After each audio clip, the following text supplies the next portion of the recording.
Hello, Daphne here with another video for you, this time from Kenya. This is a really interesting story because many years ago my son started sponsoring a young man through secondary school up through college. In the year that John was about to graduate, I flew to Nairobi to meet him and to possibly arrange a trip for him to come to the United States to meet his benefactor, my son.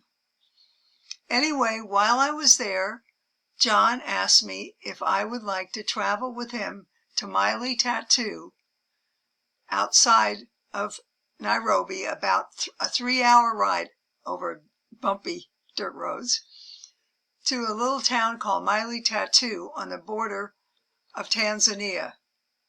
I jumped at the chance. I didn't even think twice about the fact I was going into the wilderness to meet people I had never known or met before, and that I was going to be sleeping in a hut. But I loved the thought of meeting John's family. So anyway, while I was there, the kids were just wonderful. They were just so sweet, happy, all of them. They have so little. They're incredibly poor, and yet they all seem to have a good time and seem to be content. And as you can see, they have many smiles on their faces. Anyway, we piled them into the car to take them on a trip to Lake Challa. About, I don't know, I guess it was about an hour and 45 minutes away. And I don't think these kids had ever been in an automobile before. So this was a treat for them, but the biggest treat was for me, taking them on this expedition. We arrive at Lake Challa. This is a crater lake that straddles the border between Tanzania and Kenya. The lake formed about 250,000 years ago. It is a caldera from a volcanic eruption, and it is a beautiful lake. This picture of mine is not that great, but at least you can see that it's definitely a caldera with those mountainous rims around it. Anyway, there was no way to get into the lodge area that John knew about, so he ran up and found the caretaker and said we could all come in. The only problem was that we had to climb over a fence because there was no key to open this gate. So we tossed the kids over one by one. Some of them climbed over themselves, and we were off to see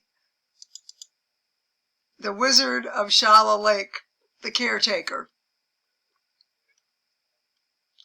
Here I am lagging behind. You can see up there on the left the building that was our destination.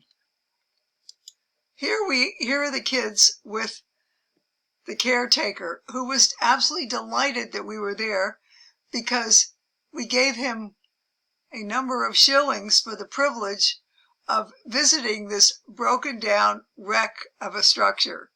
But it was worth every penny. We had a great time. This building, the framework, the skeleton, I should say, that stands today, looks as though it was one magnificent structure at one point. It must have been a real architectural gem in its day. It's such a shame that it was let go and is falling apart, and probably the building will collapse soon, never to be seen again. On the outlying areas, there were different little buildings that were obviously guest rooms, and they all overlooked Lake Challa. Here I am with Priscilla and Esther inside the building. Oh, just being with those two darling little girls was such a special moment. I cannot tell you how much I love this family. They are just absolutely the most wonderful, kind, loving people you can possibly imagine. Here I am having a quiet moment with Priscilla, that little precious little angel, by the lake. What a beautiful day that was. I loved being there with the kids. On the inside of the building, as you can see, it's falling apart. But what a gorgeous view it had of that lake. It must have been really something in its heyday. Here's Priscilla climbing out of one of the windows, and John looking out over the lake from another window. And here I am with all the kids, just as happy as I can be that we got a chance to share this experience together. And it was one that I will not forget for a very long time. I loved Maili Tatu. We loved going together out to Lake Challa. And I can't wait till my next trip comes up next year to Maili Tatu.